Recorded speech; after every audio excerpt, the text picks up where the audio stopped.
रजब भट्ट को मिली golden kite. रजब और हैदर जंगल से गुजर रहे थे।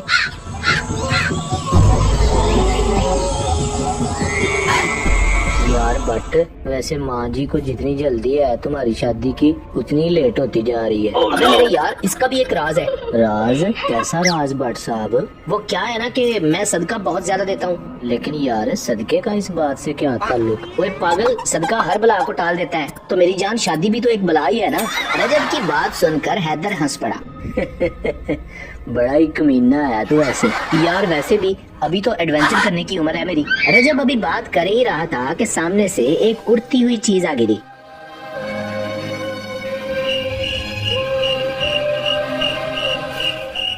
अरे अरे अरे बट, वे हाँ की है।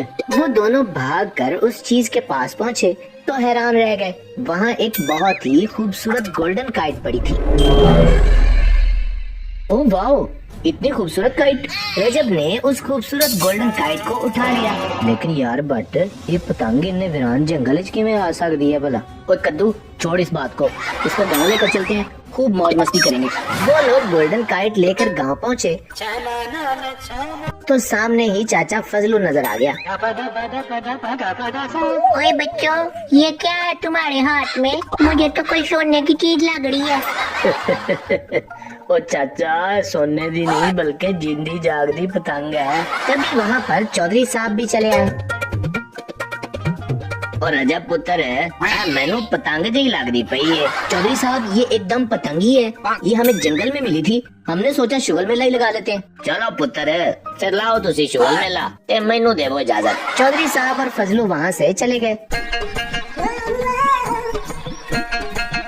A few moments later. रजब और हैदर घर की छत पे काइट को उड़ाने के लिए सेट कर रहे थे। पतंगबाज सजना से, पतंगबाज बलमा से, आँखों आँखों में उलझी डोर, लगा पेचा तो मच गया शोर, के दिल हुआ बो काटा, के दिल हुआ बो काटा, के दिल हुआ बो काटा, के दिल हुआ बो काटा। काइट उड़ने के लिए तैयार थी। हैदर ने काइट को पकड़ा और बोला, हाँ भाई खूबसूरत पतंग, आसमान की सैर के लिए हो जाओ तैयार।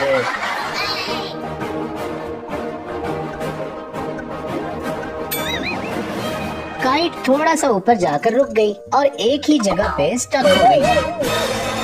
और हैदर, ये काइट रुक क्यों गई? ऊपर क्यों नहीं जा रही? तभी काइट में से आवाज आई, मेरा दिल नहीं कर रहा उड़ने को। कौन? ये कौन बोल रहा है? ओए सड़े हुए बैंगन, ये मैं बोल रही हूँ, गोल्डन काइट। रजब काइट को बोलते देखकर हैरान रह गया। अरे अरे अरे, तुम बोलती हुई गोल्डन काइट कम और बदतमीज ज्यादा लग रही हो। और ये सड़ा हुआ बैंगन किसको कहा? मुझे माफ कर दो नोकिया के चार्जर, अब सड़ा हुआ बैंगन नहीं कहूंगी।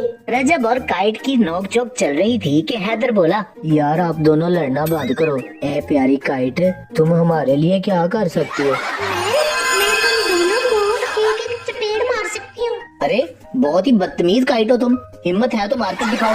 तभी हैदर और रजब को गायबाना एक एक थप्पड़ पड़ा और वो नीचे जा गिरे। ओ यार, हुक्म मेरे आका। रजब और हैदर हैरान परेशान उठ खड़े हुए। तभी हैदर काइट से बोला, बदतमीज, मेरा मतलब है गोल्डन काइट, तुम हमें मारने के अलावा और क्या क्या कर सकती हो? मेरे आका, मैं जुगती बहुत अच्छी मार लेती हूँ। अरे पागल, हम सीरियस पूछ रहे हैं। तुम एक मैजिकल काइट हो तो तुम कुछ तो डिफरेंट कर सकती हो। डिफरेंट? हाँ हाँ, याद आया, मैं डांस बहुत अच्छा कर लेती हूँ। इतना कहकर काइट डांस करने लगी और साथ गाना गाने लगी। लक पतला मेरा चुकता नहीं पार वे, लक पतला मेरा चुकता नहीं पार वे। यार ये क्या पागल काइट मत्थे लग गई है? ये सोनी पतंगे, हमारा मतलब है कि तुम अपने मैजिक से क्या क्या कर सकती हो।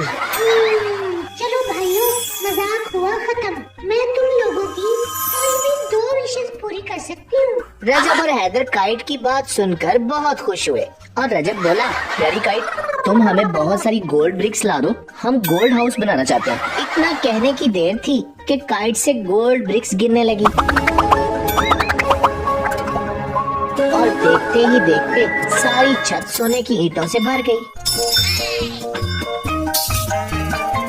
अगर मैं इस मुल्क का वजीर आजम बन जाऊं तो बल्ले बल्ले हो जानी मेरी। रजब भाईजान, इससे पहले कि मेरा इरादा बदल जाए, जल्दी अपनी सेकंड विश बता दो।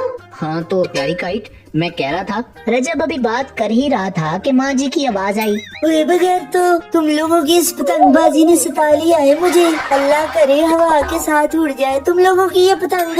न मुझे सब्जी किसने ला के देनी है रजब? इतना कहने की देर थी कि काइट हवा के साथ उड़ने लगी और बोली, बाय बाय मेरे दोस्तों, माँ जी की बात ने मुझे आजादी दिला दी। मैं अब हमेशा के लिए जा रही हूँ। काइट आसमान की तरफ उड़ने लगी। पकड़ो पकड़ो पकड़ो इस काइट को पकड़ो, पकड़ो इस काइट को पकड़ो। रजब अली, दिन के 12 बज गए हैं और तुम खोते घोड़े बेच कर सो रहे हो। उठकर सब्जी ला कर दो मुझे। रजब माँ जी की बात सुनकर उठ बैठा। ये इसी सब्जी के चक्रों में गोल्डन काइट हाथ से निकल गई। किस दिन इस ड्यूटी से जान छूटेगी मेरी। रजब की बात सुनकर माँ जी ने जूता उठाया ही था कि वो भाग कर बाहर निकल गया।